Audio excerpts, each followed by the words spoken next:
Now, I know Miss Sophie Peck is not pregnant. Stay tuned.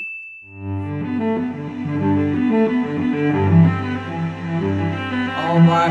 Welcome back to another episode of Claire How. We are doing our take on the second half, part 2 of Bridgerton. Today's episode, we're going to go into episode 6. I'm going to go right into it. So, basically, after Bridgerton proclaimed his love for Sophie, which we already knew he was in love because this man is shaking. Anyway, so she goes to a calendar, and the double C stands for, I'm assuming, period courses. It looks like a Pisces sign, does it not? Does it not look like a Pisces sign? Okay, can't say that. Anyway, so anyways, we get Canthony. Canthony! I'm so excited. They always give me like the couple, like they're like couple goals to me. We love to see it. I get like one thing about Jonathan, Jonathan Bailey, the actor. Like one thing about him is just that he works hard. Okay, it's really it was such a pleasure to see that. I feel like I was watching the rich cousin and the aunt and uncle. Like they literally give Rich, which they are, his firstborn, but it gives Rich aunt and uncle. Like they're just here for a little bit of a time, and the baby's named Edmund after his father who passed away from the bee that stung her. That's the reason why they're together. Sorry. Anyways, Countdown by Sophie.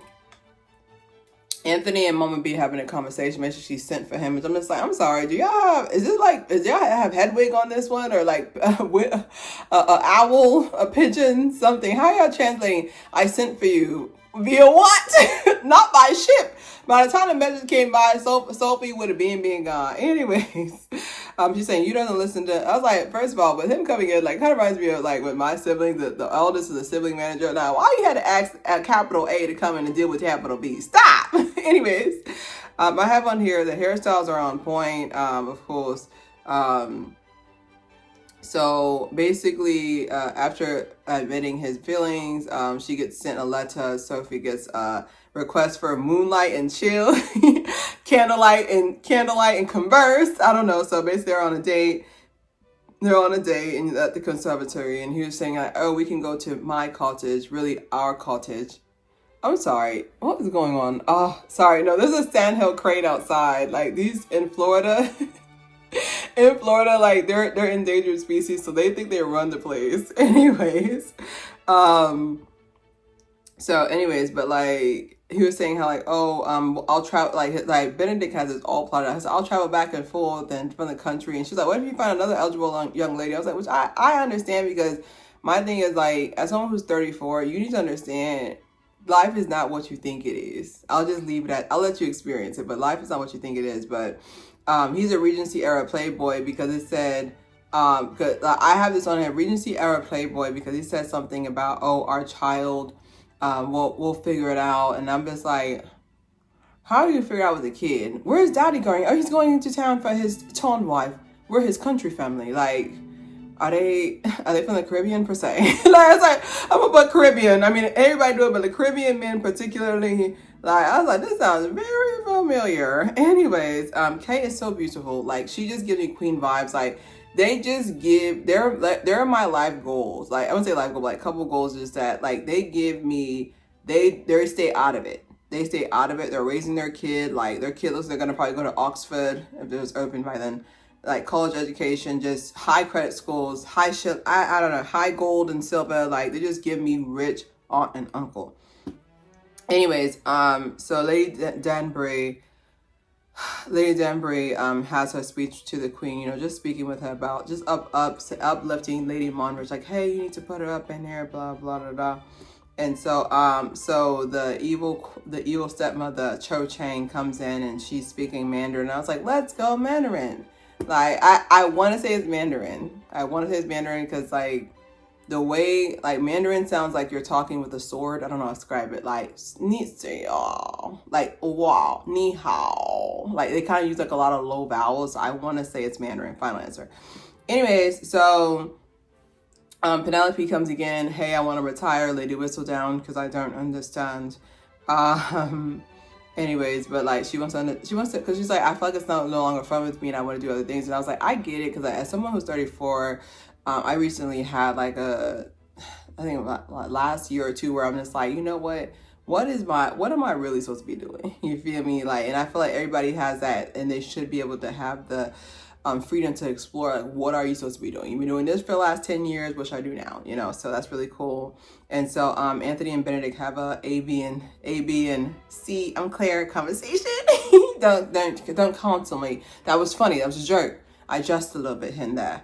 But basically they have a reality check meeting where Anthony's like, hey, like, you know, I wasn't, you know, the best. I'm not one to say about what you shouldn't do, but if you were to have a child, that child would be shunned, like you'd be putting this curse on the head. And because Sophie is conveniently listening, because no one's in their room in this house. Everybody's minding their business in this house, but they were yelling. But like, I get it, because me personally, like, even if you don't believe, even if you're not religious, when you have a kid not even out of wedlock, like when you have a child when you do not have a relation with the father, you're not heaping the curse you think. It's not gonna, like, they'll shrivel up. You're heaping the curse of a father wound. You're heaping the curse of a mother wound. Because now this kid will forever be looking, whether they admit it or not, because people don't understand that mother wounds and father wounds manifest completely differently when the person's in control of their emotions. Because they'll sit there and think, nothing's wrong. I grew up with a father, I'm fine.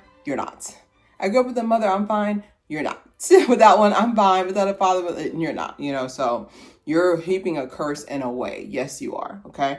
The next one was like basically after Penelope says that, oh, I want to retire. She's like, hey, sometimes it's time for something new. And so like, the queen gets it in her brain gets it meshed. And like, and she tells Lady Danbury, she starts nodding her head. Like, basically she's saying, hey, you can go. Because Lady Danbury asked at the beginning of the season about how, oh, I wanted to leave. Basically asked her and saying, hey, I wanted to leave and just go see my people. She's talking about Africa, yeah. I'm assuming she looks like she's literally from Madagascar, not Madagascar. She looks like she's from East Africa, the skin tone to me. But she wants permission to go look just to see her people, just see something different, you know, by boat, of course. So basically she gives her the pot, which I didn't think the queen would ever do that, because that's been her friend since day one. Anyways, so basically I have on here dinner time, basically trying to get food together for Francesca and Jonathan. I really like the relationship. Like, they just make sense, you know, like they just make sense, at least to me. So anyways, so Violet finds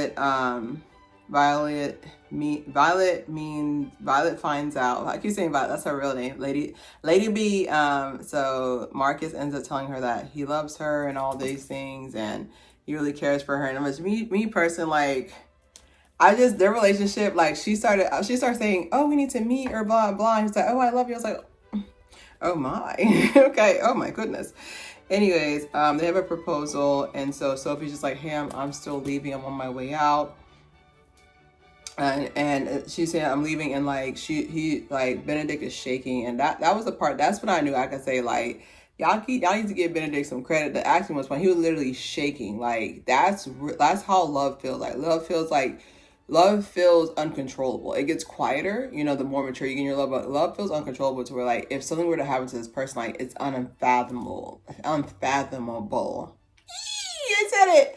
It's unfathomable. And so, anyway, so Michaela and Francesca do end up making up and, you know, spending whatever time in the morning talking, and they're friends, and they end up finishing a jigsaw, all three of them together, jigsaw puzzle together. So I was like, jigsaw puzzle, I was like, it was kind of a little more clothy, and I was like, oh, I forgot this is Regency era. I was like, damn, I need some cardboard on the jigsaw puzzle. Anyways, but they end up finishing it together, and Kilmartin is just like, oh, I've been having this headache. And I'm just like, you better not. I was like, you better not. I'm not crying. And so she goes to shake Jonathan. She goes to shake her husband. Francesca goes to shake him. I was like, hey, you slept so long. I gotta wake you up. I know Parliament's been stressing you, and blah blah. And so she goes to shake him, and then he doesn't wake up. All you hear is her screaming. And Michaela comes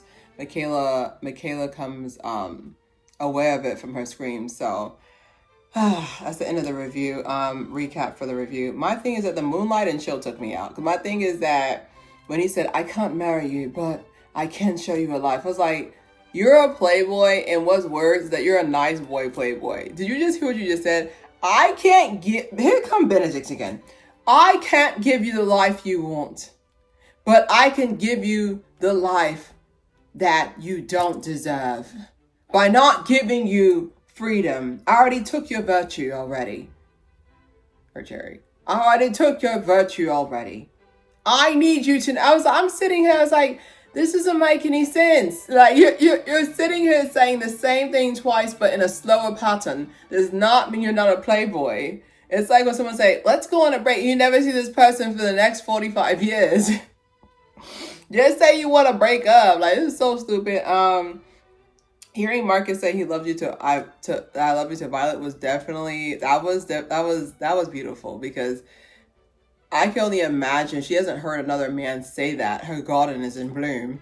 I can only imagine no one has said that in a while. Also, I keep forgetting that Marcus is Lady Danbury's brother, but also if you watch the pre-series, Lady Danbury, she had relations with Mama B's dad, so she would have been black don't crack. That's why it's so hard to tell people's age. She would have been her best friend's stepmom. No, riddle me that. No, riddle me that. Their kid would have been the aunt or uncle of the Bridgerton kids. No, riddle me that. All right.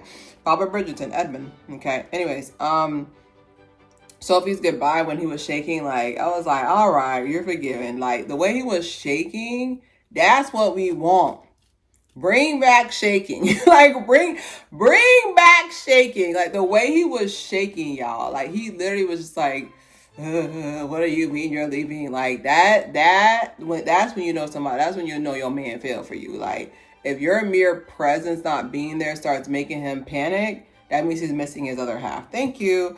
Anyways, but Lady Cho Chang was playing her role. Like, she did her thing.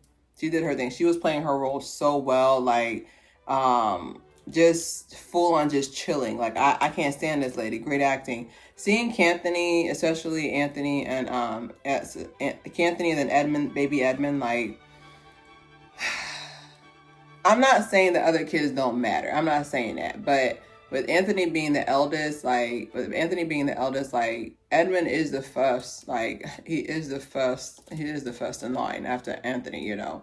But it's really cool seeing them. Like, they just give me rich aunt and uncle. Like, I know their kid's gonna have the best schooling. Like I don't know. So I was like, that's why I said, like, and I love the fact that they didn't get pregnant right away. Like, they wanted to enjoy being married first, and then they got pregnant. Like, that's why I said, like, your goal in life is to aspire to be the rich aunt and uncle, not just for status wise, but you want to aspire to do this because there's so much peace on that side. You don't want to be the one that rushed into being married just so you can be first, and now you're looking at other people who happier than you, like, or people or you rushed into having the first baby just to the first baby, and now your life is meaningless because you didn't get to be a couple first. You know where I'm coming from?